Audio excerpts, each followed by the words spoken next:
महाराष्ट्र में होने वाले बीएमसी चुनाव को लेकर सभी पार्टियां तैयारियों में जुटे हुए हैं। वहीं इस दौरान राजनीतिक गलियारों में पार्टी के नेताओं की ओर से बयानबाजी भी जारी है। वहीं इस बीच मनसे अध्यक्ष राज ठाकरे ने मराठी भाषी लोगों को आगाह करते हुए कहा, अगर मराठी भाषी सतर्क नहीं रहे तो आगामी बीएमसी चुनाव उनके लिए आखिरी चुनाव साबित हो सकता है। यह चेतावनी राज ठाकरे ने मनसे कोकण महोत्सव के उद्घाटन के मौके पर पार्टी कार्यकर्ताओं को दी। उन्होंने पार्टी कार्यकर्ताओं से सतर्क रहने की अपील की। मनसे प्रमुख ने एक छोटे मैसेज में कहा, अपनी सतर्कता कायम रखिए वरना इसका नुकसान निश्चित है। अगर आप सतर्क नहीं रहे तो आने वाले बीएमसी का चुनाव मराठी मानुष के लिए आखिरी चुनाव होगा और इसका परिणाम दुर्गामी होगा। राज ठाकरे ने मतदाता सूची में अनियमितताओं के आरोपों को लेकर भी चिंता जताते हुए कार्यकर्ताओं और मतदाताओं से सतर्क रहने और मतदाता सूची में अनियमितताओं पर ध्यान देने की अपील की। वहीं इस दौरान राज ठाकरे ने और क्या कुछ कहा, आइए आपको सुनाते हैं।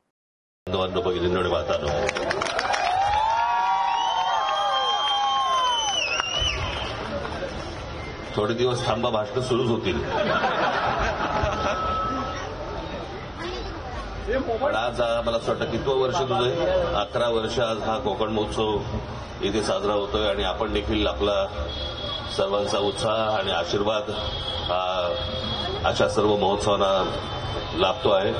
त्याबद्दल आपला सर्वांचा धन्यवाद।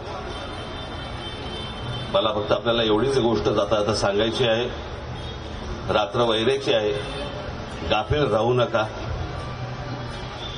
आजूबाजूला लक्ष ठेवा। ज्या प्रकारचं आता राजकारण सुरू आहे आणि मुंबईवरती ज्या प्रकारचा डोळा आहे, ज्या प्रकारचं राजकारण आता ज्या प्रकारे हे मतदार याद्या आणि याच्यात जे सुरू आहे याच्यावरती लक्ष ठेवावं। आपल्या आजूबाजूला कोण मतदार खरे आहेत खोटे आहेत याच्यावर देखील तुमचं लक्ष असणं गरजेचं आहे, आवश्यक आहे। मी आपल्याला एकच गोष्ट सांगतो की मराठी माणसासाठी म्हणून ही येणारी मुंबई महानगरपालिकेची निवडणूक ही शेवटची महानगरपालिकेची निवडणूक असेल।